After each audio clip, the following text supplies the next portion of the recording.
Mashhur teatr va kino aktyori Sa'dixon Tabibullayev 1906-yil 15-iyunda Buxoroda tug'ilgan. U dastlab 1922-1924-yillarda Buxoro pedagogika texnikumida, so'ng 1927-yillarda Moskvadagi O'zbek ta'lim uyi huzuridagi 26-drama studiyasida tahsil olgan. 1927-yildan umrining oxirigacha Hamza nomidagi hozirgi O'zbek Milliy akademik drama teatrida faoliyat yuritgan. U faoliyati davomida teatr sahnasida ko'plab tarixiy obrazlarni gavdalantirgan. Uning eng yuksak ijrolari qatoriga Alisher Navoiyda Mansur, Qutuliq Qonda Mirza Karimboy, Qirol Lirda Hazilkash, Tobutdan ovozda Suxsurov kabi obrazlarni keltirish mumkin. 1936-yilda Komil Yashinning Shon Sharaf va sevgi pyesasidagi Yaxshiboy rolini ijro etishi unga katta shuhrat olib keldi. Sa'dixon Tabibullayev bu roli orqali keng qamrovli aktyor sifatida tanildi.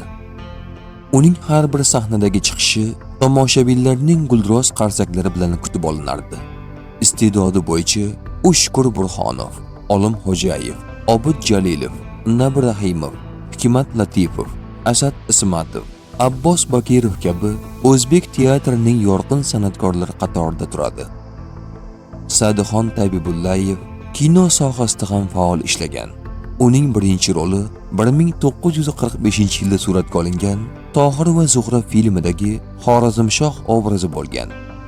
U kinoda jami 30 dan oshiq filmlarda rol ijro etgan. Jumladan Xo'ja Nasriddinning sarguzashtlari, Alisher Navoiy, Boy ila xizmatchi, Hamza, Olovli yo'llar va boshqalar. Hozirgi o'zbek tomoshabinlari ushbu aktyorni Mahallada Dudu gapdagi Mulla, Shumboladagi Safarota, Chinor ostidagi duel hamda Tangalik bolalaridagi qariya obrazlari bilan yaxshi bilishadi. Aktyor kinodan tashqari ko'plab xorijiy filmlar dublajida ham ishtirok etgan. Aktyorning ijodiy faoliyati yuksak baholanib, 1949-yilda O'zbekiston xalq artisti unvoni, Qirol Lir spektaklidagi ijrosi uchun O'zbekiston Respublikasi davlat mukofoti sohibi bo'lgan. Sa'dixon Tabibullayev 1992-yil 11-sentyabrda Toshkent shahrida olamdan o'tgan.